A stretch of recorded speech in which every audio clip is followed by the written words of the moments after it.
Pada episode sebelumnya, di kapal perang itu ada kabut abadi yang tebal, membuatnya tampak kabur dan misterius, juga sangat mengejutkan. Sebenarnya ada energi abadi yang menutupinya.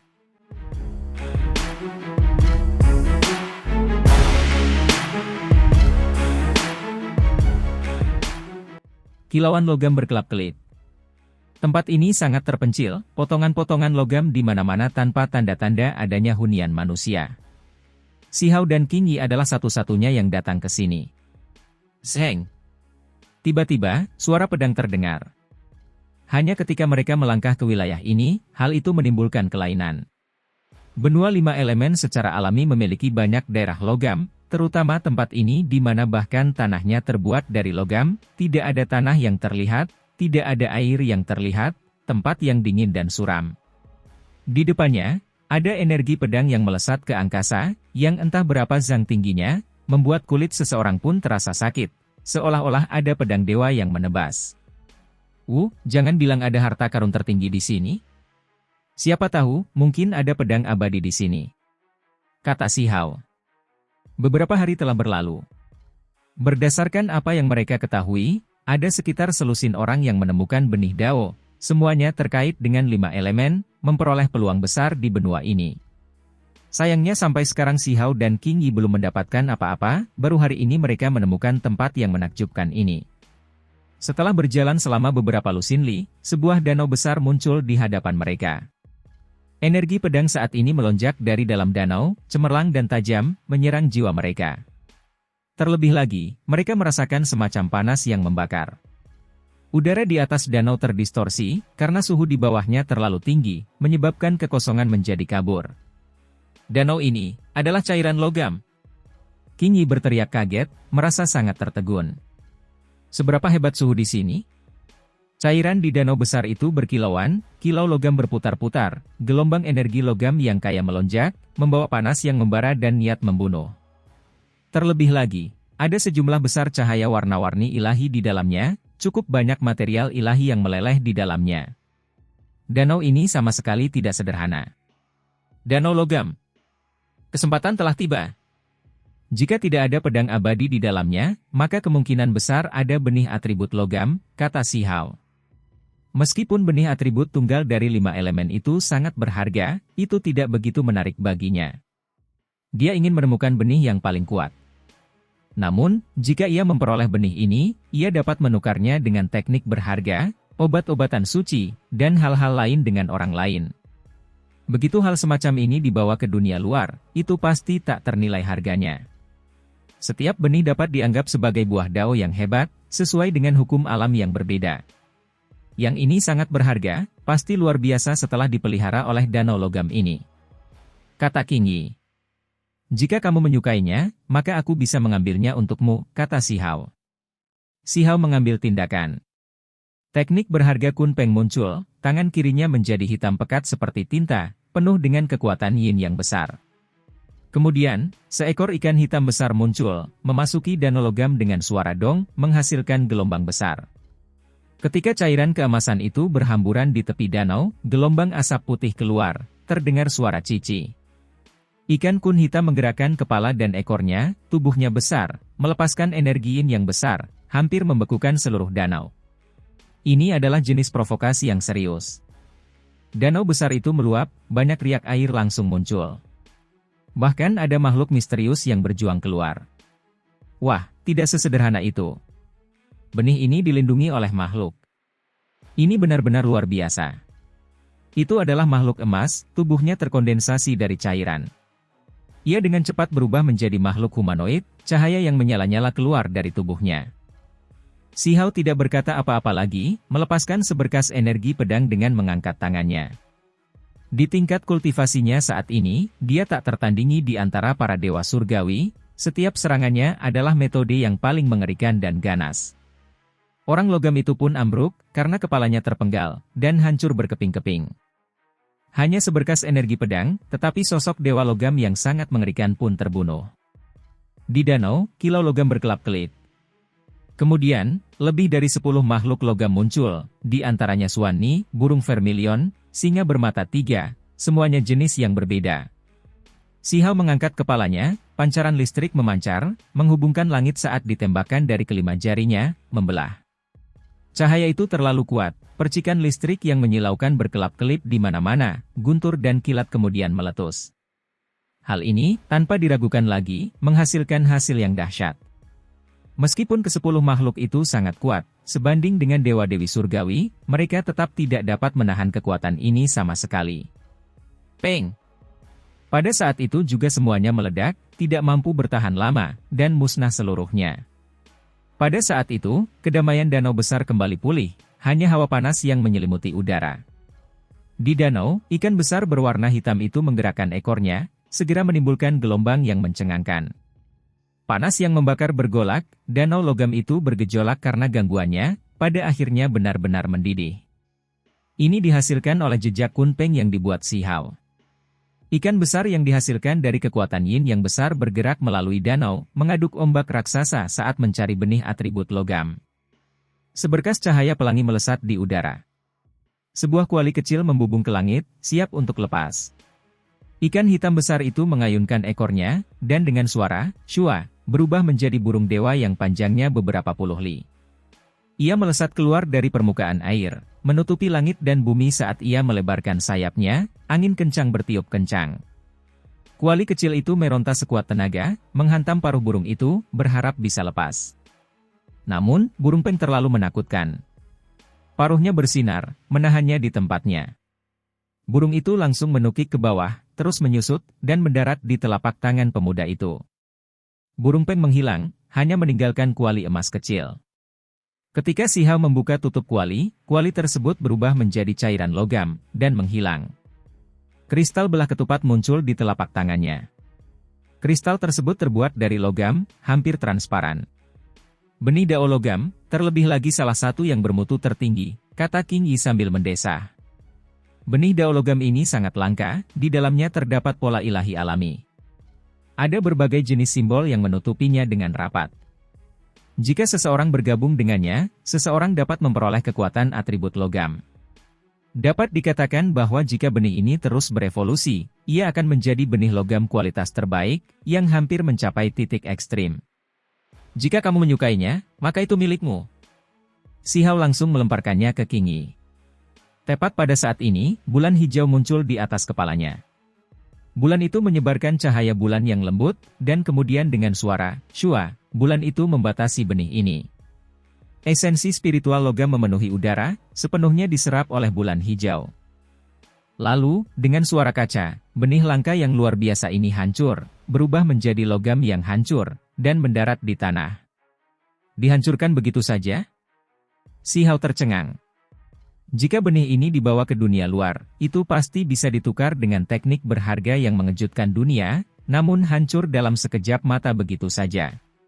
Saya bisa merasakan gelombang kekuatan hidup yang melimpah di dalam bulan hijau, kata King Yi. Perasaan seperti ini sangat menyenangkan, seolah-olah dia memakan buah ginseng, semua pori-pori di tubuhnya menjadi rileks dan mengembang. Bulan hijau menjadi kabur, perlahan menghilang. Bulan hijau itu adalah benih abadi milikmu, yang mampu melahap semua jenis benih abadi, jelas tidak kalah dengan bibit pohon dunia, benih 5 elemen dan yang lainnya. Si Hao segera menyadarinya, merasa sangat terkejut. Dia benar-benar agak khawatir. Mungkinkah King Yi benar-benar reinkarnasi dari peri King Yu dari era besar terakhir? Ketika dia memikirkan hal ini, kepalanya mulai berdenyut dengan suara ketukan-ketukan. Apa yang kau lihat? Sebaiknya kau tidak berpikir yang aneh-aneh. Tidak mungkin aku akan meninggalkan garis keturunan apapun padamu. Wajah King Yi menjadi sedikit merah saat dia berbicara seperti ini. Harus meninggalkan garis keturunan terkuat. Si Hao berkata tanpa sadar. Tiba-tiba, trompet berbunyi, menindas dan menyesakkan. Itu adalah harta karun rahasia yang dibawa oleh lembaga Dewa Surgawi. Ketika dibunyikan, suaranya dapat menggetarkan 9 langit, sangat tahan lama dan menjangkau jauh. Sesuatu telah terjadi. Kita harus segera kembali, kata Si Hao. Para tetua sedang mengumpulkan para siswa akademi. Ketika semua orang mendengar ini, mereka semua menuju ke suatu tujuan tertentu. Ketika Si Hao dan King Yi bergegas datang, sudah banyak orang yang datang. Para tetua juga ada di sana, dengan ekspresi serius, dan saat ini mereka sedang menatap sebuah monumen kuno. Ada sebuah monumen besar di sini yang berdiri kokoh di atas tanah, menjulang tinggi ke awan. Monumen itu jauh melampaui gunung-gunung suci di zaman dahulu, kokoh dan megah. Yang terpenting adalah benda itu memiliki cahaya ilahi 5 warna yang berputar di sekelilingnya, logam, kayu, air, api, tanah. Kelima jenis energi dasar ini memenuhi udara, mengelilinginya. Ini adalah sepotong batu 5 elemen, di dalamnya terdapat 5 jenis dasar esensi spiritual, bahan ilahi yang langka. Itu telah disempurnakan menjadi sebuah monumen. Para tetua memanggil semua orang hanya untuk memberitahu mereka satu hal, bahwa ada beberapa monumen kuno seperti ini di benua ini, dan semuanya mencatat hal yang sama. 5 segel sihir benih surgawi. Hanya beberapa kata ini saja sudah membuat semua orang terkejut. Seseorang menggunakan 5 sihir untuk menyegel benih surgawi. Sejak zaman dahulu, banyak orang datang ke sini untuk mencarinya, tetapi mereka semua kembali tanpa memperoleh apapun. Namun, ada beberapa yang menyimpulkan beberapa tempat yang mungkin menjadi lokasinya. Kata-kata ini membangkitkan gelombang besar di hati setiap orang.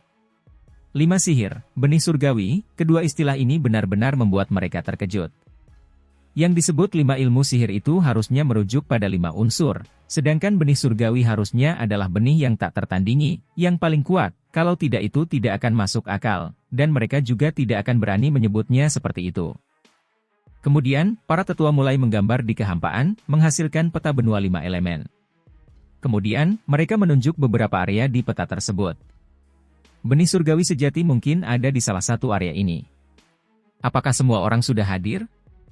Kami akan mencari mereka satu persatu, dan berangkat sekarang juga, kata tetua keempat. Sekarang setelah mereka membuat penemuan baru, semua orang menetapkan tekad besar, benar-benar ingin memperoleh benih surgawi itu. Di mata mereka, benih surgawi kemungkinan besar adalah benih 5 elemen. Tentu saja, ada kemungkinan lain yang lebih mencengangkan, yaitu bahwa 5 elemen mengacu pada 5 sihir, sedangkan benih surgawi sebenarnya adalah sesuatu yang lain. Semua orang menaiki kapal perang. Kemudian, beberapa tetua membuat perubahan pada material tulang, membuatnya bersinar, dan juga mengatur koordinat pada permukaannya. Angin kencang bertiup, asap mengepul, serpihan waktu berterbangan. Waktu dan ruang di sini menjadi kacau. Dengan suara, shua, kapal perang perak itu lenyap dari tempat ini, bergerak melintasi dunia ini, menjelajah kehampaan, menuju tujuannya.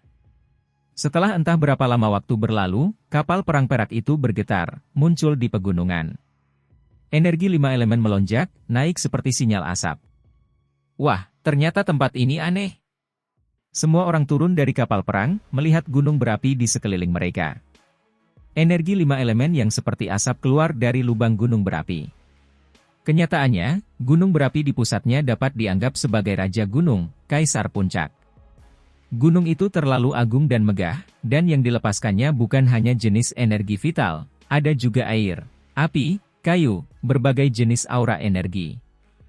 Ini, jangan bilang disinilah letak benih 5 elemen yang sempurna itu? Semua orang menunjukkan ekspresi terkejut. Segalanya berjalan terlalu lancar. Kalian semua sebaiknya pergi dan mencari peluang kalian sendiri, kata tetua kedua. Dia dan para tetua lainnya juga sedang mencari. Semua orang tergerak. Si Hao meraih Qingyi, memperlihatkan metode Kunpeng, berubah wujud menjadi seekor burung peng yang sangat besar, lalu dengan merentangkan sayapnya, ia dengan cepat melesat ke arah gunung tengah, menjadi orang pertama yang menaikinya. Namun, tepat pada saat ini, dia merasakan tekanan yang tak terlukiskan dari luar angkasa, membuat jiwanya bergetar. Kemudian, aura mengerikan menyelimuti langit dan bumi. Si Hao mendongak, melihat sebuah kapal kuno yang terbungkus energi abadi. Kapal itu membawa hawa dingin saat menghantam ke bawah, langsung menyerang pusat gunung berapi itu. Sayap Si Hao terbentang, membawa Qingyi bersamanya saat ia dengan cepat menghindar. Ia jelas tidak ingin dihancurkan oleh kapal perang misterius yang berada tepat di atas kawah gunung berapi ini. Itu kapal kuno, mengapa ia membawa energi abadi? Banyak orang terkejut. Para tetua mengangkat kepala mereka. Ketika mereka melihat kapal kuno itu, semua ekspresi mereka berubah. Kapal perang itu turun, kekuatan ilahi tak terbatas, membuat semua orang ketakutan. Sebuah anak panah perunggu terbang di atas, membelah langit. Udara mengeluarkan suara ledakan, membawa aura kuno dan kasar, serta kekuatan yang tak terhentikan, yang langsung terbang di depan matanya. Si Hao marah. Dia berubah menjadi Kunpeng, namun seseorang benar-benar memperlakukannya seperti burung ganas, ingin memburunya di sini. Pada saat yang sama, dia juga mengerti bahwa orang yang datang itu sangat sombong, bahkan berani membunuh seorang Kunpeng. Terlepas dari apakah pihak lain melihat tubuh aslinya atau tidak, itu sangat sombong. Mereka melepaskan tembakan begitu melihatnya, sangat percaya diri dan juga penuh dengan niat membunuh. Sayap Si Hao bergerak ke sana kemari, mengguncang langit dan menghasilkan angin kencang. Tubuhnya menyusut, berubah menjadi seberkas cahaya keemasan seperti kilatan petir, menghindari anak panah perunggu ini. Tak jauh dari sana, sebuah gunung berapi raksasa tersambar anak panah itu. Gunung itu meledak di tempat, magma menyembur keluar. Kemudian, semuanya tertahan oleh kekuatan anak panah perunggu itu, hancur total menjadi abu yang berserakan. Kekuatan anak panah itu begitu hebat hingga benar-benar membuat semua orang terkejut. Orang harus tahu bahwa ini bukanlah tempat biasa, ini adalah benua 5 elemen, yang dilindungi oleh esensi spiritual dasar 5 elemen terkaya. Gunung-gunung dan lembah-lembahnya kokoh, sebanding dengan harta karun ilahi. Sementara itu, tempat ini bahkan lebih luar biasa, diduga sebagai tanah tertutup. Setiap gunung berapi membawa pola-pola ilahi yang kuat, kokoh dan tidak dapat binasa. Itu hanya anak panah perunggu yang ditembakkan dengan santai, namun telah menghancurkan gunung suci di sini. Semua orang tentu saja terkejut. Wah, ternak berbulu itu punya kultivasi yang bagus, dia bisa menghindari anak panahku. Sebuah suara terkejut terdengar dari kapal kuno di atas. Kapal itu sangat besar, dan juga tidak jelas.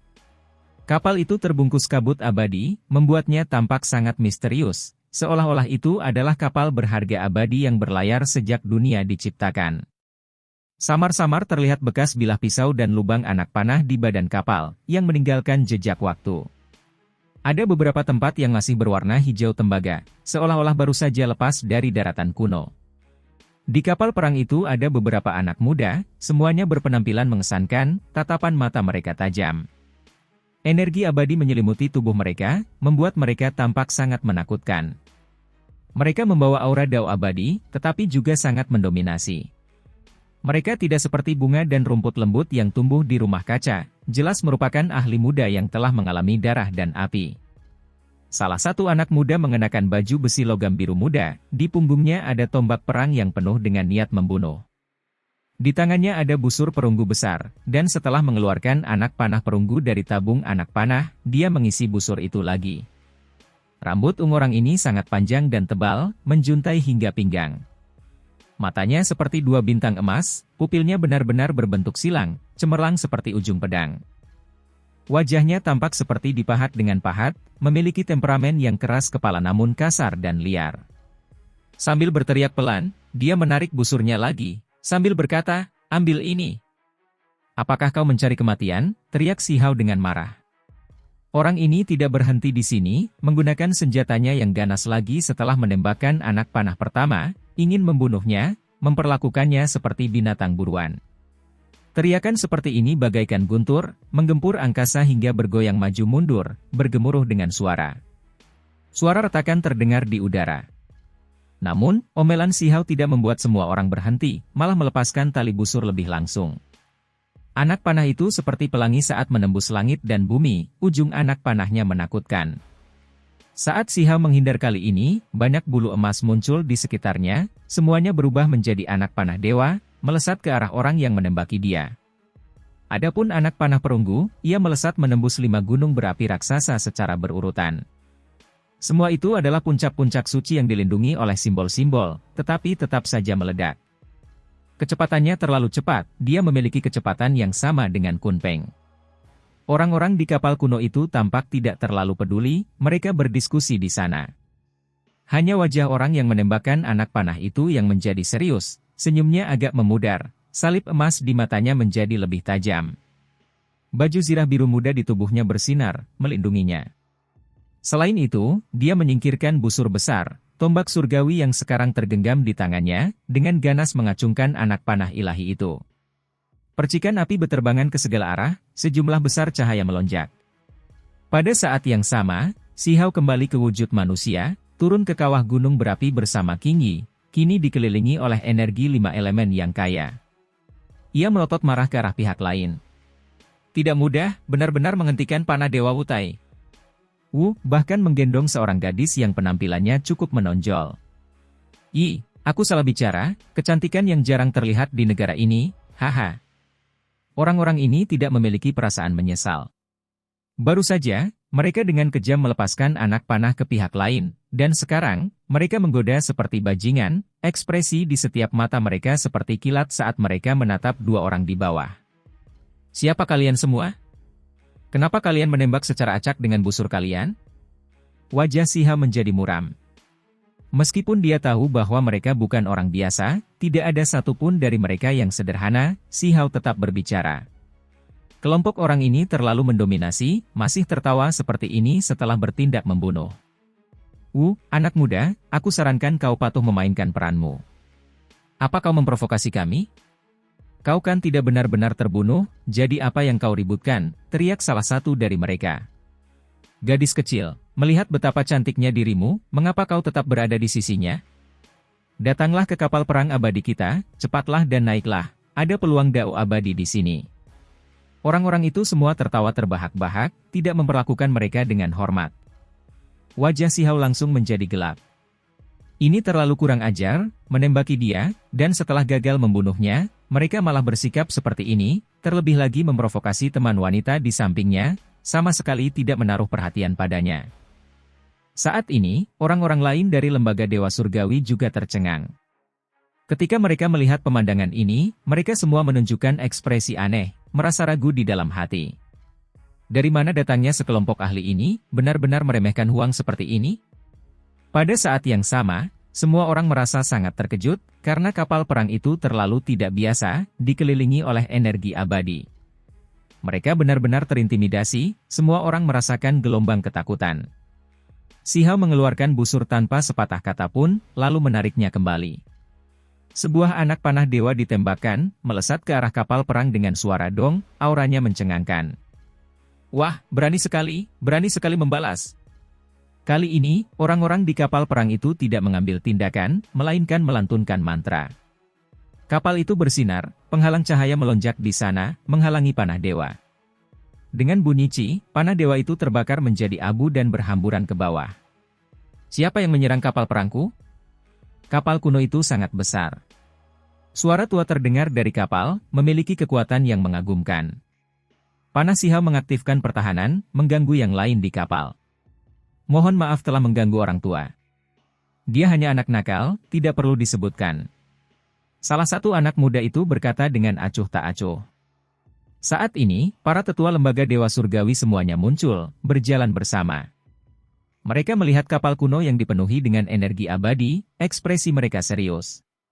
Setelah mengamatinya dengan saksama, tetua keempat membuka mulutnya dan bertanya, bolehkah aku bertanya apakah mereka adalah teman Dao Akademi Abadi? Para siswa di dekat gunung berapi itu semua terkejut. Kapal perang kuno ini berasal dari Akademi Abadi? Bukankah ini berarti bahwa ini adalah tempat yang akan mereka tuju di masa depan? Akademi Suci dan Akademi Abadi terisolasi dari dunia, jarang sekali murid-murid mereka muncul, sebab mereka semua mengasingkan diri di Tanah Suci. Baru-baru ini saja mereka merekrut murid, dengan memilih dari lembaga Dewa Surgawi. Beberapa orang melihat ke arah Sihao, memperlihatkan ekspresi aneh. Mereka baru saja bertemu, namun Huang sudah menyinggung beberapa ahli dari Akademi Abadi, meskipun kejadian itu tidak dapat sepenuhnya disalahkan padanya. Sebuah gejolak terdengar dari kapal perang, pintu kabin yang tertutup rapat terbuka.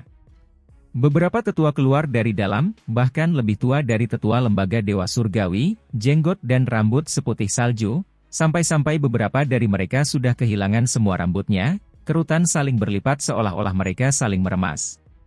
Usia mereka sangat tua, tetapi jiwa mereka tetap kuat dan sehat, mata mereka seperti lampu emas. Tubuh mereka mengandung aura kehidupan yang menakjubkan, semuanya sangat kuat. Terlebih lagi, ini masih merupakan hasil dari mereka yang menahan aura mereka dengan paksa. Jika tidak, begitu fluktuasi yang sebenarnya dilepaskan, semua anak muda mungkin akan muntah darah dan pingsan, merasa terlalu sulit untuk bertahan. Mereka adalah orang-orang tua aneh, semuanya memiliki kekuatan yang sangat hebat. Tidak ada satupun dari mereka yang lebih lemah dari tetua kedua, kekuatannya sangat luar biasa. Mereka berasal dari Akademi Abadi, tanah suci yang tak tertandingi untuk mengolah metode kuno. Mereka semua meneliti metode kuno abadi dengan saksama. Tempat ini juga memiliki banyak teks kuno, kitab suci abadi yang luar biasa, dan lingkungan yang bahkan lebih cocok untuk mengolah metode. Ternyata itu adalah teman-teman Dao dari Lembaga Dewa Surgawi. Kami baru saja akan mengunjungi kalian semua, tidak pernah menyangka akan bertemu kalian di sini. Seorang tetua berambut putih yang relatif tidak setua itu berbicara. Paling tidak, dia masih memiliki rambut, apalagi cukup tebal, hanya saja warnanya seputih salju. Namun, kulitnya masih cukup bagus, wajahnya dipenuhi cahaya merah. Ini salah paham, kita semua ada di pihak yang sama. Kata tetua keempat Lembaga Dewa Surgawi. Sebagai orang-orang dari 9 surga 10 bumi, pertempuran yang tak terhindarkan membuat mereka harus bertarung berdampingan. Beberapa elit Lembaga Dewa Surgawi bahkan dipilih untuk memasuki Akademi Abadi, hubungan mereka tentu saja tidak biasa. Hanya saja, para murid ditakdirkan untuk dipilih, dibawa pergi, membuat para tetua Lembaga Keilahian Surgawi merasa sedikit tidak senang, tetapi tidak banyak yang dapat mereka lakukan tentang ini.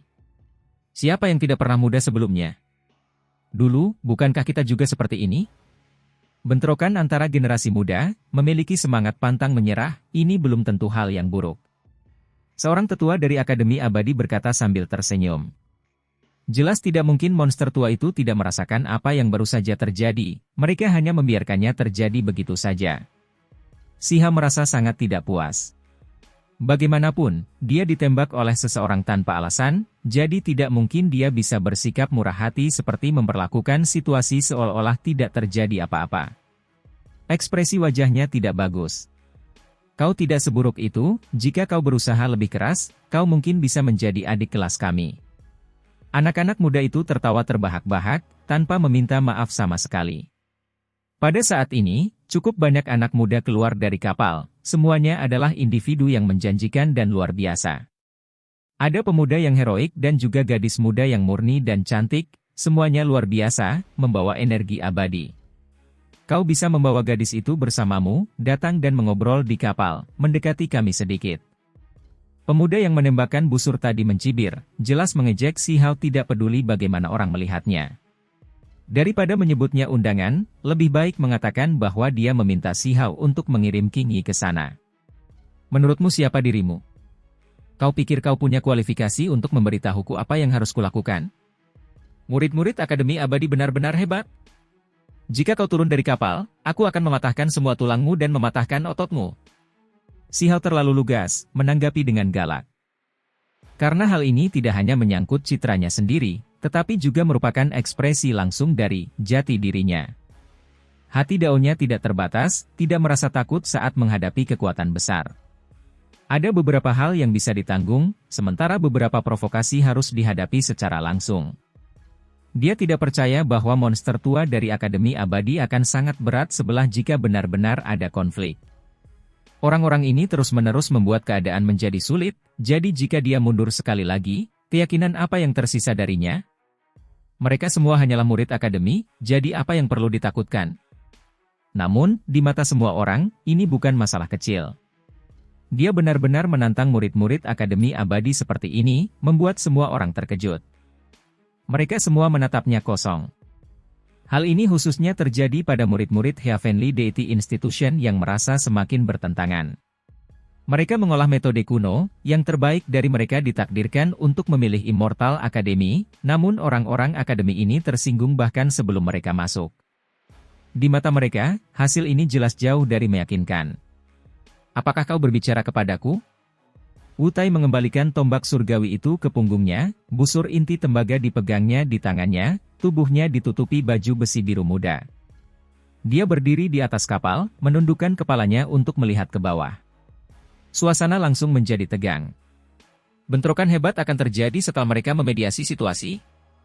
Anak muda itu benar-benar tidak tahu bagaimana memainkan perannya. Kami tidak benar-benar membunuhmu. Bukankah kau masih berdiri di sana dengan benar? Mengapa kau merasa begitu kesal? Salah satu dari orang-orang itu juga berbicara dengan acuh tak acuh.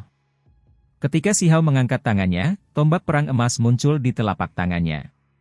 Tombak ini sepenuhnya terbentuk dari petir, terang dan menyilaukan. Dengan sekali gerakan, tombak perang itu diarahkan lurus ke atas. Kemudian, Si Hao mulai bergerak. Pinggangnya berputar, lalu lengannya terentang. Tombak perang emas melesat keluar, secemerlang sungai berbintang. Kecepatannya terlalu cepat, melesat menembus langit, menyerbu kapal kuno di atas, dan langsung terbang menuju Tai dan yang lainnya. Auranya mencengangkan, membawa petir dalam jumlah besar. "Berani!" Salah satu dari mereka berteriak, mengeluarkan artefak berharga, vas berharga.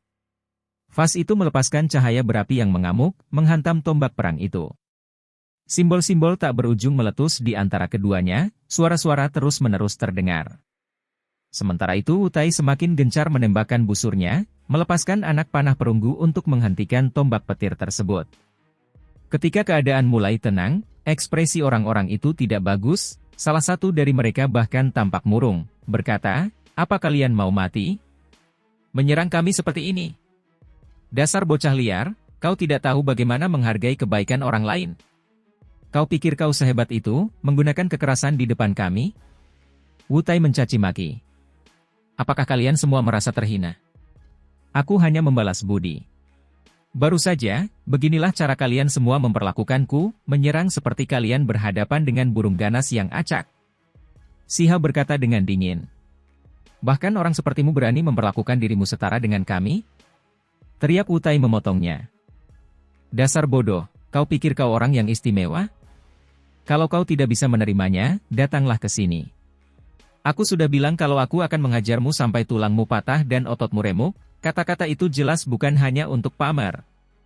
Si Hao menunjuknya. Hal ini menimbulkan kegemparan. Terlepas dari apakah itu siswa lembaga Dewa Surgawi atau siswa Akademi Abadi, mereka semua menunjukkan keterkejutan. Huang telah menetapkan tekadnya untuk mengambil tindakan. Wang Xi, Lu Tuo, dan yang lainnya diam-diam menonton, menunggu dia mengambil tindakan, berharap melihatnya bertarung dalam pertempuran hebat melawan orang-orang Akademi Abadi. Qing Yi cukup khawatir. Mereka adalah murid-murid Akademi Abadi, namun sebelum dia masuk, dia sudah menyinggung mereka. Konsekuensi dari ini sulit dibayangkan. Adapun kedua tetua akademi, mereka untuk sementara tidak mengatakan apa-apa, mata mereka sedikit menyipit, dengan tenang mengamati situasi. "Siapa orang ini? Begitu egois, menurutmu Akademi Abadiku tidak punya siapa-siapa? Dia benar-benar memprovokasi kita seperti ini, kemampuan apa yang dimilikinya?"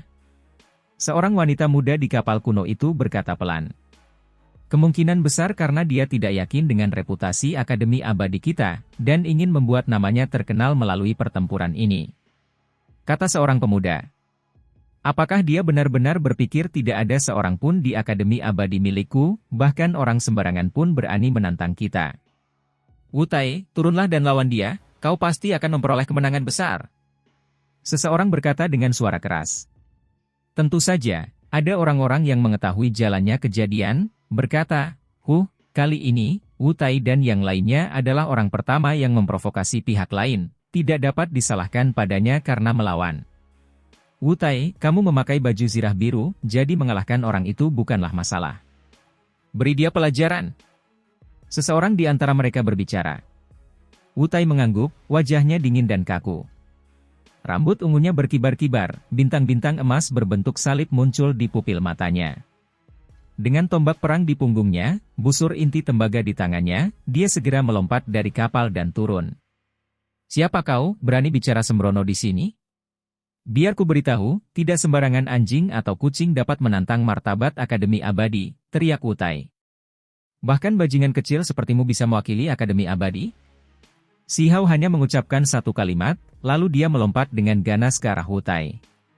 Mata Wutai menyipit, cahaya yang menakjubkan terpancar dari mata bintang emasnya yang berbentuk salib dari waktu ke waktu. Ia terus menarik busurnya, menembak ke arah Si Hao. Selain itu, kali ini, dia menggunakan seluruh kekuatannya, anak panah dewa melesat seperti pelangi, setiap anak panah mengeluarkan suara wu, menghancurkan langit. Itu semua adalah artefak rahasia berharga yang jarang terlihat. Si Hao tidak berani bertindak sembarangan, karena dia menemukan bahwa anak panah yang ditembakkan kali ini jelas bukan masalah sepele, bukan buatan para ahli di tingkat Dewa Surgawi. Wu Tai, bunuh dia. Saat berhadapan dengan orang gila seperti ini, yang ada hanya penindasan, teriak rekan-rekannya, menyemangatinya. Tembak dia dengan anak panah dewa, tusuk tubuhnya dengan satu tembakan. Teriakan itu seperti guntur, semua orang itu berteriak. Angin surgawi bertiup kencang. Si Hao berubah menjadi Kun Peng, tetapi kali ini, ia tidak menutupi langit dan bumi, melainkan hanya sepanjang satu sang, sangat cepat. Ia mengepakkan sayapnya di bawah langit, berputar di udara dan mendekati Wu Tai. Cakar yang ganas langsung merobek langit, membuat tempat itu meledak. Suara gemuruh terdengar. Semua orang terkejut. Kecepatan seperti ini, metode seperti ini sangat dahsyat. Bagaimana mungkin orang biasa berani menghadapinya secara langsung? Kalau saja tidak karena senjata tingkat Master Sekte di tangannya, menggunakan busur rahasia, yang membuat Si Hao sulit untuk langsung menyerangnya, dia pasti akan mendapat masalah besar. Karena kau berubah menjadi ternak berbulu, maka aku akan membantumu mencapai tujuanmu, menarik busurku dan menembak jatuh Peng. Ekspresi Wu Tai dingin, menjadi semakin ganas. Dia mengeluarkan anak panah merah tua yang berbeda dari anak panah perunggu sebelumnya. Tembak, teriaknya keras, sambil melepaskan tali busur. Darah langsung mengalir deras, anak panah itu seakan memiliki kekuatan iblis. Cahaya merah menyala meluap, pemandangan itu sungguh mengerikan. Anak panah ini memiliki berbagai macam simbol yang terukir di dalamnya. Anak panah itu muncul di kehampaan, langsung menyerang Si Hao. Anak panah pengurung jiwa kehendak ilahi. Seseorang dari lembaga Dewa Surgawi berteriak kaget, menyadari jenis anak panah apa ini. Ini adalah anak panah ajaib yang disempurnakan oleh seorang individu hebat.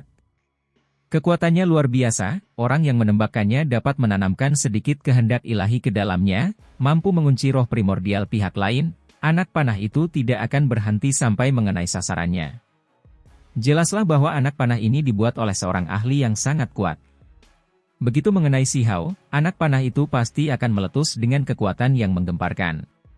Si Hao berubah menjadi Kun Peng, terus menghindar, menembus langit beberapa kali. Dia seperti kilatan petir emas, kecepatannya sangat cepat, mata semua orang tidak mampu mengikuti gerakannya. Cepat dan menghindar. Beberapa orang berteriak kaget dari kapal kuno itu. Cepat sekali, Kun Peng itu sudah ada di depanmu. Seseorang berteriak keras memperingatkan. Wu Tai bukanlah orang biasa, kecepatan reaksinya sangat cepat. Dia tidak lagi terus menembak, malah mengacungkan busur panjang di tangannya, menebas ke depan. Busur ini melepaskan kecemerlangan yang mencengangkan, meletus dengan energi pembunuh yang luap-luap. Si Hao berbalik, sayapnya bergerak, menyapu tepat melewatinya, tidak menukik ke bawah dan mencabik-cabik lawannya. Tatapan mata Wu Tai dingin. Busur panjang itu berputar di udara, kembali ke tangannya, bersiap untuk melancarkan serangan lain. Namun, dengan suara weng, telinganya bergemuruh, suara ledakan udara terdengar. Kun Peng muncul lagi, dan kali ini, ia memiliki kecepatan yang belum pernah terjadi sebelumnya, segera berubah dan muncul, simbol-simbol mengalir seperti gelombang besar. Di belakang Si Hao, anak panah merah itu mengejarnya sepanjang waktu. Namun, dia tidak memedulikannya. Dia pertama kali menyerang Wu Tai, selama dia bisa melukainya dengan serius, anak panah ini pasti akan hancur. Busur panjang itu mengeluarkan suara keras. Wu Tai mengacungkannya lagi, menghadapi serangan Si Hao secara langsung. Pada saat itu, ribuan cakar besar turun, cakar tajam Kun Peng menyerang lebih dari 1000 kali, semuanya mendarat di busur besar, semua simbol yang paling rumit. Tubuh Wu Tai terguncang hebat, kulitnya menjadi merah padam. Kenyataannya, ini hanyalah gelombang serangan pertama, hanya teknik berharga yang tertinggi yang diaktifkan Si Hao.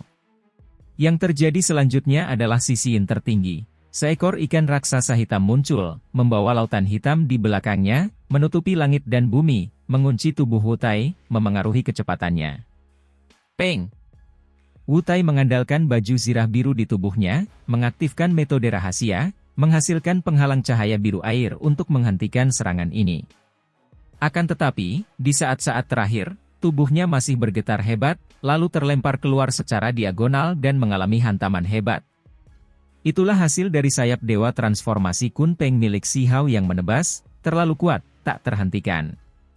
Tubuhnya terus bergetar. Orang ini sangat kuat, pemahamannya mencapai tingkat seperti ini, misteri mendalam Kunpeng dipahami sepenuhnya, yin dan yang saling melengkapi, memperoleh kekacauan utama, dekat dengan transendensi, sebanding dengan metode surgawi kuno. Seseorang berkata dengan kaget. Si Hao berubah menjadi burung dewa, sayapnya bergerak, satu sayap menyala dengan cahaya keemasan, satu lagi hitam pekat seperti tinta. Saat ini, kedua sayap saling beradu dengan erat, energi yin dan yang memenuhi udara, meletus dengan cahaya kacau yang paling mengerikan. Serangan lain dilancarkan. Wu Tai mengeluarkan teriakan keras, busur panjang terlepas dari tangannya, penghalang cahaya yang dihasilkan oleh baju besi biru di tubuhnya hancur. Darah menyembur keluar dari mulutnya, tubuhnya hancur menjadi kawah gunung berapi. Selama proses ini, kecepatan Si Hao bahkan lebih cepat lagi, berubah menjadi wujud manusia. Sepasang sayap di punggungnya saat ia menukik dengan ganas. Peng! Si Hao menginjak dada Wu Tai, menginjaknya hingga masuk ke magma kawah gunung berapi. Dengan suara putong, sejumlah besar lava menyembur keluar. Magma merah menyembur keluar, membawa panas yang menyengat saat mendarat di tanah, membakar permukaan tanah hingga berwarna merah tua. Akibatnya, beberapa area berubah menjadi lava, mengeluarkan suara cici saat mengalir. Di dalam kawah gunung berapi ini terdapat simbol-simbol ilahi, yang membawa kekuatan ilahi, suatu tempat yang tidak bisa diremehkan.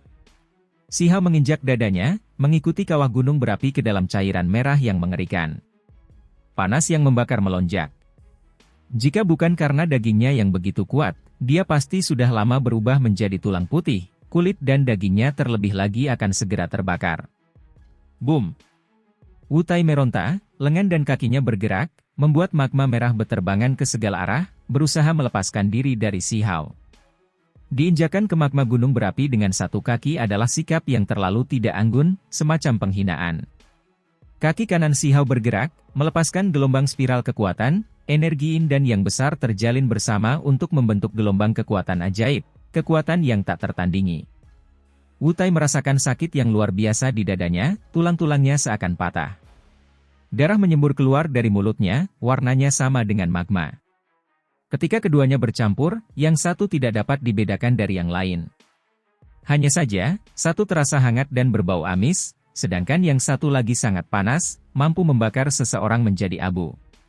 Bahkan saat seseorang sekuat Wu Tai berjuang di magma, dia masih merasakan sakit yang menusuk seperti pisau. Cairan merah ini mengandung energi pembunuh, membawa pola-pola ilahi yang misterius. Hong! Rambut panjang Wu Tai berdiri tegak saat dia berjuang keras, menyemburkan magma setinggi beberapa ratus sang ke udara, sekuat gunung berapi yang sedang meletus, menerangi seluruh topografi di dekatnya. Si Hao tetap tidak bergerak, naik turun mengikuti gerakannya. Gelombang kekuatan yang berputar itu menghancurkan vitalitas lawannya. Ah! Wu Tai menjerit. Cairan merah tua itu langsung mengalir ke mulutnya, menimbulkan rasa sakit yang hebat, dan terlebih lagi perasaan terhina. Siapa dia? Dia adalah murid langsung Akademi Abadi, seorang siswa cemerlang yang diajar oleh monster tua, namun dia menderita penghinaan di sini, diinjak-injak ke gunung, tak tertahankan. Seolah-olah sayap jangkrik berkibar pelan, cahaya biru beraneka warna melesat ke segala arah. Hal ini terutama terjadi di magma merah, semuanya menjadi semakin berkabut, membawa semacam cahaya cemerlang. Ombak besar membumbung ke langit. Wu Tai akhirnya berjuang melepaskan diri dari Si Hao. Dia seperti dewa iblis yang marah, rambutnya yang acak-acakan beterbangan, tanda silang emas di pupil matanya semakin tajam. Itu baju zirah biru. Orang-orang yang saat itu sedang mengamati pertempuran itu terkejut senang. Aku tahu situasinya akan berubah. Bagaimana mungkin Wu Tai bisa dikalahkan semudah itu? Seseorang tertawa terbahak-bahak. Meskipun bocah liar itu cukup kuat, bagaimana dia bisa dibandingkan dengan Akademi Abadi milikku? Pada akhirnya, dia akan tetap ditekan. Tidak sembarang orang bisa menantang Akademi Abadi milikku. Ada orang lain yang terus-menerus mencibir. Si Hao tetap tenang. Ia berdiri di atas gunung berapi itu, rambutnya yang panjang berkibar sendiri meskipun tidak ada angin. Di punggungnya terdapat sepasang sayap kunpeng, energi yang kacau bergolak. Penampilannya sangat tenang, seolah-olah ia adalah gunung suci prasejarah, tidak bergerak, penampilannya yang mengesankan itu menakutkan. Di sisi lain, Wu Tai berdiri dalam kehampaan, lahar terus mengalir keluar dari tubuhnya, ekspresinya sedingin es, matanya dalam. Dia benar-benar marah, benar-benar menderita penghinaan seperti ini. Beraninya kau menginjak dadaku. Dia mencabut tombak surgawi hitam dari punggungnya, mengarahkannya ke depan. Ekspresi wajah Si Hao tampak acuh tak acuh. Memangnya kenapa? Aku sudah bilang kalau aku akan menghajarmu sampai tulangmu patah dan ototmu patah. Apa kau pikir kau orang yang istimewa? Tangan Wu Tai memegang tombak perang, menebasnya, langsung membelah langit. Sebuah retakan besar yang mengerikan muncul, membagi langit dan bumi ini menjadi dua. Terlalu ganas, kekuatan bertarungnya mencengangkan. Gunung berapi di bawahnya langsung terbelah dua, cairan merah menyala mengalir keluar, menyembur ke arah wilayah pegunungan, pemandangannya spektakuler. Seolah-olah sebuah aliran air gunung yang dahsyat telah meletus. Adapun langit, bahkan lebih mengerikan, penuh dengan serangan yang mengerikan. Semua benda musnah dimanapun energi pembunuh lewat. Semua orang yang menyaksikan pertempuran ini tidak dapat menahan rasa berdebar-debar, kulit mereka menjadi dingin. Mereka yang berada di belakang Si Hao semua segera menyingkir karena takut terkena gelombang ledakan. Tubuh Si Hao bergerak maju, kecepatannya tak terbayangkan cepatnya, menghindari serangan ini. Retakan di langit tidak menutup untuk waktu yang lama, kekuatan tombak surgawi itu membuat tubuh seseorang gemetar ketakutan. Agak aneh, bahkan orang sepertimu bisa menunjukkan kekuatan seperti ini. Ekspresi Si Hao tenang. Meskipun dia sedikit terkejut, dia tetap tidak merasa khawatir. Pola-pola hitam menutupi wajah Wu Tai, sebagian disebabkan oleh teknik, sebagian lagi karena amarah. Orang lain memandang rendah dirinya seperti ini, menunjukkan penghinaan semacam ini, menyiratkan bahwa dia sama sekali tidak peduli dengan kekuatan sebesar ini. Mencari kematian. Dia melepaskan teriakan ringan, mengacungkan tombak surgawinya lagi, mengumpulkan kekuatan menakjubkan yang melonjak seperti gelombang yang mengejutkan. Apakah itu benar-benar kekuatan yang diberikan oleh baju besi itu? Si Hao menatap baju besi yang menutupinya, tetapi dia tidak merasakan aura yang mengejutkan. Akan tetapi, baju zirah itu sungguh indah, kilauan biru emasnya berkelap-kelip bagai ombak, terlebih lagi menyebarkan garis demi garis cahaya warna-warni yang menyerupai bunga abadi. Pada baju zirah itu terdapat berbagai macam tanda, banyak di antaranya berupa tanda kelopak bunga, seolah-olah itu adalah pohon logam yang menghasilkan bunga, memiliki jenis keindahan yang luar biasa. Kali ini, kekuatan tombak surgawi meletus seperti yang diharapkan, bahkan lebih mengerikan dari sebelumnya. Ia membelah langit dan bumi, membelah satu menjadi dua. Terlebih lagi, ia meletus dengan simbol-simbol yang tak berujung, seolah-olah hujan emas berhamburan, tak ada jarak yang tak dapat ditempuhnya.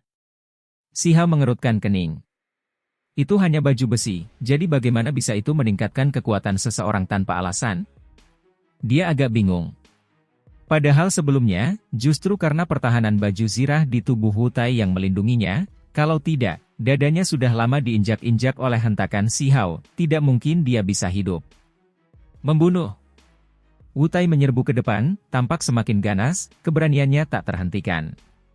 Tombak surgawi di tangannya menghancurkan kehampaan, tidak ada yang tidak bisa diatasinya.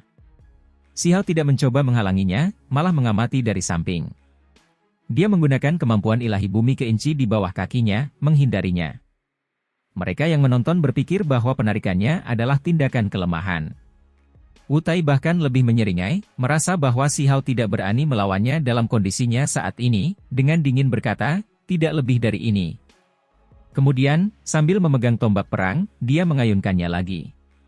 Pada saat itu, 3 untai energi abadi melonjak darinya, berubah menjadi cahaya tajam, melilit tombak surgawi, menjadi semakin menakutkan. Langit dan bumi ini hancur oleh tombak surgawi, penampilannya yang heroik sangat menakutkan. Kabut abadi terbentang, membuatnya tampak seperti dewa iblis yang tak tertandingi. Betapa menakutkannya, seorang makhluk muda yang memiliki 3 untai energi abadi. Tidak heran dia begitu kuat. Kami sudah curiga. Pihak lembaga Dewa Surgawi mendesah. Mereka tidak dapat menahan diri untuk tidak mendesah. Orang pertama yang turun dari kapal perang itu sudah sekuat ini, seorang makhluk muda yang agung, jadi mereka dapat membayangkan bahwa mereka yang berdiri bersamanya pasti tidak lebih lemah. Layak menjadi baju zirah biru yang dipinjam dari Raja Langit Kecil, merebut keberuntungan alamiah langit dan bumi, tak terukur. Wu Tai pasti menang. Banyak orang berkata pelan di kapal perang itu. Mati atau menyerah, kau punya dua pilihan, teriak Wu Tai. Ia menyerbu Si Hao, seluruh tubuhnya memancarkan cahaya biru, kelopak bunga muncul dari baju besinya satu demi satu, berkilau dan penuh dengan kelembapan. Dia sendiri juga sangat memukau. Dengan tombak perang di tangannya, dia berteriak, tempat macam apa yang kau anggap sebagai akademi abadi milikku? Berani menantang kami, hari ini, aku akan mengajarimu melalui prestasi pertempuran yang tidak dimiliki kucing atau anjing sembarangan. Benar-benar bertingkah biadab setelah sedikit keberhasilan. Apakah kau lupa pengalamanmu tadi, diinjak-injak ke dalam gunung berapi? Si Hao berbicara dengan acuh tak acuh. Ekspresi Wu Tai sedingin es, matanya penuh kebencian. Dia hanya mengucapkan kata, bunuh, lalu melesat maju, tombak perangnya hampir terbakar, kekuatan ilahi melonjak, melepaskan cahaya yang menyilaukan. Si Hao tidak lagi menghindar. Dia yakin bahwa baju besi itu aneh, tidak ingin memberi orang ini kesempatan lagi. Sebaliknya ingin segera merebut baju besi berharga itu. Segera setelah itu, tubuh Si Hao memancarkan cahaya yang tak berujung. Semuanya adalah cahaya petir, menyatu dengan sayap Kun Peng di belakangnya. Selain itu, bahu dan lengannya juga menjadi seperti ini, berkilau dan cemerlang, petir bergemuruh di sekitarnya. Si Hao menggunakan dua jenis teknik berharga, menggabungkannya. Dia mulai bertindak dengan ganas. Si Hao menerima tombak surgawi itu dengan tangan kosong, jari-jarinya seperti penjepit yang terbuat dari emas abadi, dengan kuat menekan bilah tombak surgawi itu dari kedua sisi. Kemudian, dengan gerakan memutar yang dahsyat, senjata suci ini langsung melengkung, berubah bentuk. Semua orang terkejut. Kekuatan macam apa ini? Menggunakan tangan untuk menghadapi bilah senjata suci, dia begitu kuat hingga membuat mereka terdiam, pikiran mereka semua gemetar. Pedang surgawi ini adalah harta karun rahasia yang jarang terlihat, yang telah lama mengembangkan jiwa. Saat ini, pedang itu berjuang keras, sementara ekspresi Wu Tai berubah lebih jauh. Dia tidak pernah menyangka Si Hao akan seaneh ini, benar-benar menghentikan bilah tajam senjata surgawi itu dengan tangan kosong. Lepaskan dirimu! Teriak Wu Tai, mengerahkan seluruh kekuatannya. Cahaya biru mengalir keluar, menopang lengannya. 3 untai energi abadi menjadi semakin menakutkan. Tatapan mata Si Hao menjadi dingin. Lengannya bergerak, dan dengan suara, kaca, dia dengan tangan kosong mematahkan senjata suci ini. Tangannya bergerak, melemparkan bagian tajam tombak surgawi itu, bilahnya menusuk ke dalam gunung berapi. Pada saat yang sama, petir menyambar seperti air terjun, meletus dari telapak tangannya, menyerbu Tai melalui tombak perang, segera menyelimutinya dengan simbol-simbol, menderita sambaran petir. Semua orang tercengang, seolah-olah mereka sedang melihat hantu. Kekuatan fisik seperti ini terlalu aneh. Bahkan keturunan pelindung Du Guyun tidak bisa berkata apa-apa. Garis keturunan mereka dikenal sebagai salah satu dari 4 garis keturunan yang tak tertandingi. Ketika darah mereka melonjak, itu akan membelah langit dan bumi, mampu membunuh yang ilahi. Tetapi kekuatan fisik mereka masih tidak akan lebih dari ini, kan? Wu Tai melakukan segala cara untuk melawan, melindungi dirinya dengan 3 untai energi abadi, menggunakan baju zirah biru untuk melawan. Semua jenis simbol misterius muncul. Sayap Kun Peng di punggung Si Hao sangat besar. Saat menyatu dengan petir, sayap itu menebas seperti bilah langit, menebas ke depan, langsung menghantam tubuh Wu Tai. Baju zirah biru itu bersinar, menghalangi kekuatan mengerikan ini. Wu Tai memuntahkan banyak darah. Tubuhnya terlempar keluar, menderita pukulan yang serius. Kalau saja baju zirahnya tidak ada, dia pasti sudah dibacok habis-habisan. Bagaimana mungkin? Kamu juga mengolah 3 untai energi abadi, teriak Wu Tai. Apakah 3 untai energi abadi itu istimewa? Si Hao berkata pada dirinya sendiri. Di sekelilingnya, 3 untai energi abadi yang tebal mengelilinginya, membuatnya tampak seperti naga sejati yang muncul dari jurang. Kekuatannya yang mengesankan mengejutkan dunia. Si Hao membentuk jejak tinju, petir menyambar, terlebih lagi dipenuhi dengan kekuatan Kun Peng. Ini adalah kombinasi dari 2 jenis teknik berharga, ganas dan tak tertandingi, tidak banyak yang bisa menghentikannya. Jejak tinjunya langsung menghantam tubuh Wu Tai, membuat tubuhnya mengeluarkan suara pipak, banyak tulangnya patah, bahkan baju besi birunya tidak dapat menghentikannya. Wu Tai menjerit kesakitan, rasa sakit yang hebat itu sulit ditahan. Dia tahu bahwa keadaannya buruk. Kekuatan pihak lain terlalu aneh, mengalir dengan kacau di dalam tubuhnya, simbol-simbol mengelilinginya seperti air pasang. Kaki Si Hao menyerang, menghantam tubuhnya seperti palu baja, melemparkannya lagi, menabrak gunung berapi. Wajah Wu Tai berubah, seluruh tubuhnya meliuk. Tendangan ini membuatnya hampir kehilangan seluruh kekuatan bertarungnya, karena setidaknya ada beberapa lusin tulang yang patah, bahkan roh primordialnya menjadi tidak stabil. Si Hao mengeluarkan teriakan pelan, lalu saat dia mengangkat tangannya, petir menyatu menjadi tangan besar, mencengkeram Wu Tai. Pada saat yang sama, ada cakar Kunpeng yang melepaskan baju besinya. Tidak. Ini baju zirah Little Sky King, kau tidak boleh menyentuhnya, teriak Wu Tai. Ia sekarang sangat panik. Jika ia kehilangan baju zirah ini, tidak mungkin ia bisa menjelaskannya, tidak mungkin ia bisa terus hidup. Cahaya biru berkelap-kelip. Baju zirahnya terpisah darinya, membuat ekspresinya pucat. Terlebih lagi, saat ini, Si Hao menemukan sesuatu yang aneh terjadi. Satu untai energi abadi menghilang dari tubuh Wu Tai, hanya tersisa 2 untai. Apakah baju zirah ini sehebat ini? Si Hao terkejut. Kemudian, 3 untai energi abadi di sekitar tubuhnya berputar, melesat ke arah Wu Tai. Dengan suara peu, separuh tubuh orang ini hancur, jatuh ke dalam gunung berapi. Si Hao menunjukkan ekspresi aneh. Kekuatan orang ini sangat lemah, awalnya hanya memiliki 2 helai, hanya karena baju besi ini dia bisa mendapatkan 3 helai. Wajah Wu Tai seperti tanah dan abu saat dia menatap Si Hao, penuh dengan perasaan kalah. Awalnya dia mengira bahwa dengan mengandalkan untaian energi abadi dari baju besi itu, dia bisa meremehkan orang ini, tetapi dia tidak pernah menyangka bahwa di hadapan orang ini, yang paling dia banggakan bukanlah apa-apa. Orang itu sendiri memiliki 3 untaian energi abadi. Peng! Si Hao terinjak-injak. Wu Tai merasakan tubuhnya yang rusak hancur berkeping-keping inci demi inci, sama sekali tidak mampu menahan kekuatan makhluk muda tertinggi dengan 3 untai energi abadi. Banyak orang di kapal perang Akademi Abadi berteriak kaget, terutama para pemuda yang sebelumnya berdiri bersama Wu Tai. Berhenti! Peng!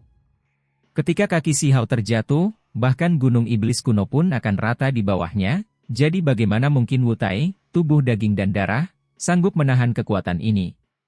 Pada saat itu, tubuh Wu Tai meledak, hancur berkeping-keping inci demi inci, berubah menjadi kabut berdarah. Kemudian, hanya tersisa kepalanya, membawa ketakutan dan kekhawatiran, wajahnya pucat. Bibirnya terbuka dan tertutup, benar-benar ketakutan, sulit baginya untuk mengucapkan sepatah kata pun. Si Hao menarik tangannya, tidak ingin mengambil nyawanya. Lagi pula, ada beberapa monster tua yang mengawasinya. Jika dia benar-benar melakukan tindakan kejam, dia mungkin akan dihentikan. Berani! Di kapal perang Akademi Abadi, orang-orang itu bereaksi. Orang-orang yang dekat dengan Wu Tai semuanya mencaci maki, menunjuk ke arah Si Hao.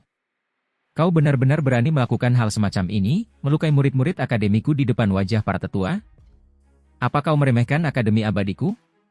Dari mana datangnya bocah liar ini, beraninya menantang martabat Akademi Abadi, melakukan hal-hal biadab seperti itu, membunuh Wu Tai hingga hanya tersisa kepalanya? Kami tidak akan menoleransi ini. Orang-orang itu semua berteriak keras, langsung menyalahkan Si Hao atas banyak hal.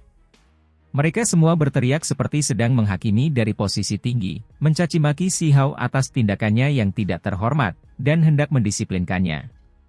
Berisik sekali, apa yang kalian semua buat kegaduhan? Kurangi omong kosong. Kalau kalian tidak bisa menerimanya, datang saja padaku. Ketika menghadapi omelan ini, Si Hao hanya punya kalimat ini, sederhana dan tegas, mendominasi dan dingin. Dia langsung menyatakan bahwa siapapun yang tidak yakin bisa bebas datang dan melawannya. Semua orang dari lembaga Dewa Surgawi saling memandang dengan cemas. Mereka memahami Huang, mengetahui bahwa metode Dao-nya sangat mendalam, jarang bertemu lawan yang sepadan, tetapi mereka tidak menyangka dia akan seberani ini, tidak menunjukkan rasa takut saat menghadapi orang-orang Akademi Abadi, malah langsung menghajar mereka, sama sekali tidak memandang mereka. Perlu diingat bahwa semua murid lembaga Dewa Surgawi mendambakan masuk Akademi Abadi, berharap agar mereka terpilih, Ada yang melakukan persiapan panjang, bahkan ada yang berencana untuk berteman dengan murid-murid akademi ini. Namun, Huang malah bertindak sesuka hatinya, dengan kuat menekan seorang murid akademi abadi. Dibandingkan dengan mereka, dia sangat galak, tidak memandang akademi abadi dengan baik sejak awal. Kau benar-benar berani, apakah kau menantang para ahli akademi abadi milikku? Raut wajah orang-orang itu telah lama berubah. Salah satu dari mereka bahkan bersikap lebih garang, menatap yang lain di kapal perang dengan harapan dapat mengundang para murid yang paling kuat untuk menekan orang yang kejam ini. Pada saat ini, tak satu pun dari monster tua itu berkata apa-apa, mereka hanya menonton dengan tenang selama ini. Hanya, kilatan cahaya sesekali melintas di mata mereka. Adapun para tetua lembaga Dewa Surgawi, mereka juga tetap tenang, tidak ikut campur. Apa yang kalian semua masih bicarakan omong kosong seperti itu? Bukankah banyak bicara hanya mencerminkan kurangnya rasa percaya diri kalian? Jika kalian semua benar-benar berani, maka kalian pasti sudah turun tangan untuk bertarung. Kalau tidak, berhentilah menggonggong. Si Hao sama sekali tidak sopan, kata-katanya tajam, mengejek orang-orang itu, ekspresi penghinaan dan hina di wajahnya. Anak muda liar yang tidak tahu kedalaman langit dan bumi, kau telah mempermalukan akademi abadi milikku, apakah kau benar-benar berpikir tidak ada seorang pun yang dapat menghadapimu? Seseorang mencaci maki. Paling tidak, kalian semua tidak cukup kuat. Jika kalian semua benar-benar takut dan tidak berani melawanku sendirian, maka kalian bisa menyerangku beberapa orang sekaligus. Aku bahkan akan memberi kalian kesempatan untuk mengepung dan menyerangku, kata Si Hao, sangat kurang ajar dan percaya diri. Tebas dia. Orang-orang itu benar-benar tidak ragu, dan segera mengambil tindakan. Mereka semua mengeluarkan artefak ajaib untuk menekan Si Hao. Mereka semua adalah harta karun rahasia, semuanya berkilau dan cemerlang, amat kuat. Dengan mengangkat tangan Si Hao, busur inti perunggu yang jatuh di kejauhan masuk ke tangannya. Dia langsung menarik busur dan menembak ke langit, suara sou-sou terdengar, anak panah ilahi seperti garis-garis pelangi. Hong! Ledakan dahsyat terdengar dari langit. Ada beberapa artefak magis yang terbalik, dan beberapa harta rahasia yang hancur, suaranya memekakkan telinga. Terlalu kurang. Kalian tidak berani turun, kan? Hanya berani melepaskan senjata dari kapal, benar-benar mempermalukan reputasi Akademi Abadi. Si Hao tertawa terbahak-bahak, mengejek mereka dengan cara yang sama sekali tidak ditutup-tutupi. Saat kata-kata ini terdengar, terlepas dari apakah itu orang-orang dari lembaga Dewa Surgawi atau murid-murid Akademi Abadi, perhatian mereka terpusat pada individu ini. Kenapa kau bertingkah seenaknya? Serahkan hidupmu. Segera ada dua orang yang melompat keluar, menyerang Si Hao bersama-sama. Itu karena mereka sudah diajak sampai sejauh ini. Jika mereka terus mundur, itu benar-benar tidak dapat dimaafkan, semacam penghinaan. Meski tahu mereka tidak akan bisa menang, keduanya tetap memilih bertarung. Meski kalah dan mengalami luka serius, itu masih lebih baik daripada dipandang rendah orang lain. Jelaslah bahwa mereka melebih-lebihkan kekuatan mereka sendiri. Meskipun mereka menggunakan harta rahasia yang melampaui alam Dewa Surgawi, yang membuat Si Hao cukup terancam, di bawah kecepatannya yang ekstrim, semua serangan itu berhasil dihindari. Astaga! Seberkas cahaya pedang melesat keluar, lalu dengan suara peu, dada seseorang tertusuk, darah merah cerah mengalir, pemandangan yang mengerikan, sedikit menakutkan. Si Hao juga tidak ragu-ragu, sangat kuat. Jari-jarinya seperti pedang, cahaya pedang langsung melesat ke langit, langsung melukai salah satu dari mereka. Wajah orang itu menjadi pucat karena terkejut, terhuyung mundur, dan dengan cepat menghindar. Namun, Si Hao seperti harimau ganas yang turun dari gunung, seperti naga tersembunyi yang melompat ke langit, kuat seperti pelangi, mustahil untuk dilawan. Dia akan melancarkan pembantaian besar-besaran. Orang yang satunya lagi pun bergegas menolong, namun akibatnya ia justru terpotong oleh serangan Si Hao hingga darah mengucur deras, perutnya pun terluka parah. Seni penenang kekacauan. Semua orang berteriak kaget, wajah mereka menjadi serius, tidak percaya dengan apa yang mereka lihat. Bukankah ini sekte keluarga Wang yang berumur panjang yang melindungi seni ekstrim? Itu adalah warisan terbesar, jadi bagaimana dia bisa memilikinya? Apakah Anda dari keluarga Wang? Tanya seseorang. Tidak, jawab Si Hao, sederhana dan tegas. Dia mengacungkan cahaya pedang itu lagi, menebas ke depan. Di kejauhan, Wang Xi tampak agak cemberut. Ini jelas bukan seni penenang kekacauan, tetapi tampak sangat mirip. Itu jelas merupakan metode ekstrim yang ditiru dan ditunjukkan Si Hao di sini. Alasan mengapa dia memiliki kekuatan seperti ini bukanlah karena ilmu pedangnya luar biasa, tetapi karena orang itu terlalu kuat. Ketika dia mengacungkan energi pedang, yang diaktifkan bukanlah makna sebenarnya dari ilmu pedang itu sendiri, tetapi teknik berharga lainnya. Bunuh!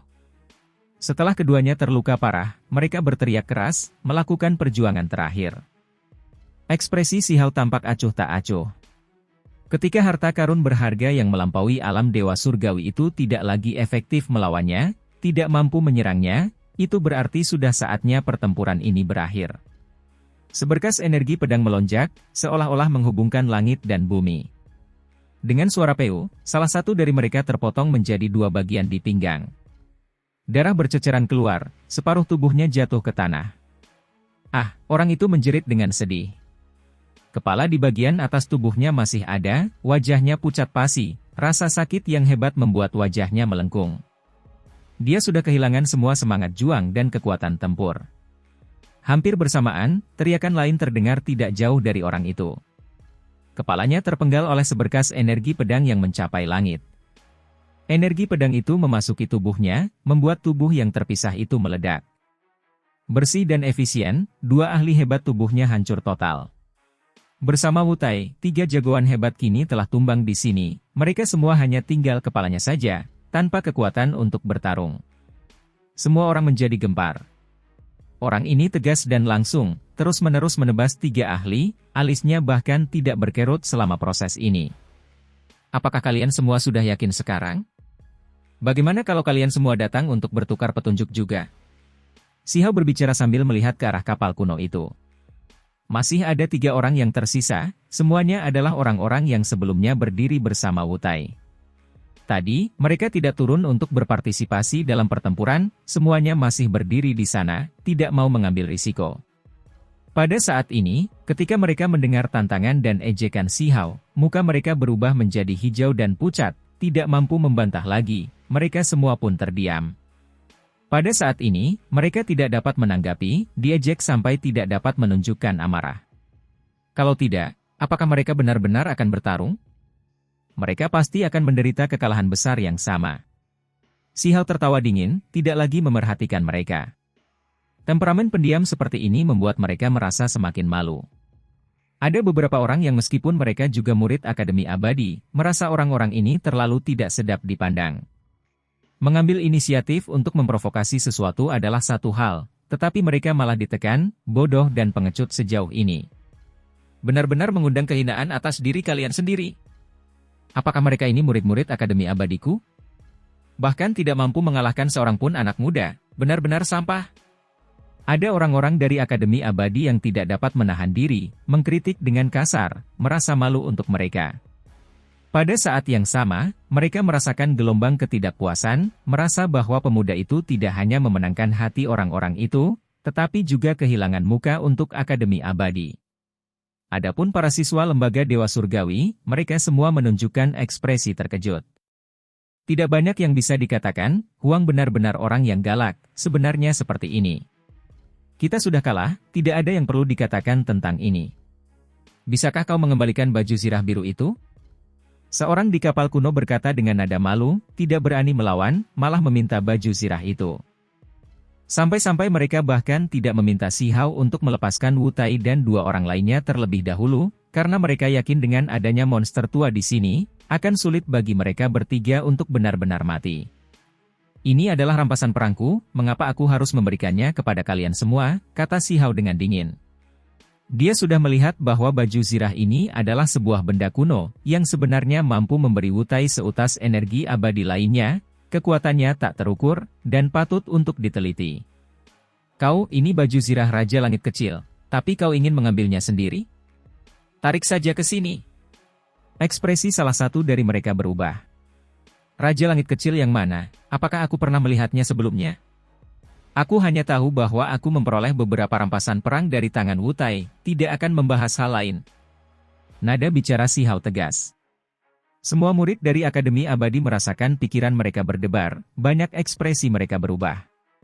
Latar belakang macam apa yang dimiliki orang ini? Mungkinkah dia benar-benar akan memprovokasi Raja Langit Kecil? Bahkan ekspresi para monster tua itu pun berubah, mereka menyipitkan mata. Pikiran para tetua lembaga Dewa Surgawi berkecamuk. Mereka jelas tahu tentang orang yang bernama Raja Langit Kecil itu. Para tetua, tolong bantu kami merebut kembali baju zirah biru itu. Akhirnya, salah satu dari mereka tidak tahan lagi, meminta para monster tua untuk ikut campur. Ahem, anak muda, baju besi ini sudah lama punya pemilik. Tidak akan terlalu berguna di tanganmu. Seorang monster tua benar-benar membuka mulutnya dan memintanya, jelas-jelas sangat mementingkan baju besi suci ini, tidak mau membiarkannya jatuh ke tangan orang luar. Terima kasih atas pengingat dari senior, tapi aku masih ingin menelitinya sedikit. Siha menjawab dengan tenang. Monster tua itu terdiam.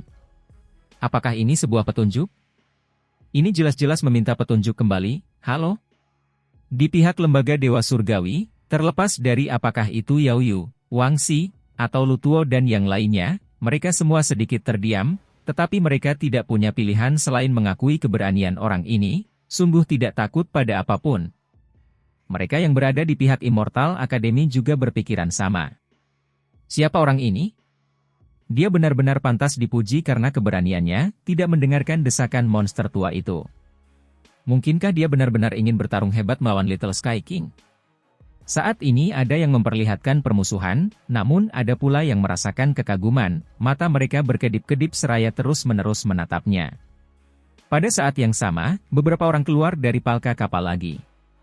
Ada beberapa pria dan wanita muda yang sangat menarik perhatian, seolah-olah mereka adalah anak-anak surga, penampilan mereka luar biasa. Para pria itu gagah berani dan tinggi, wanitanya sangat cantik, semuanya saat ini menatap ke arah Si Hao.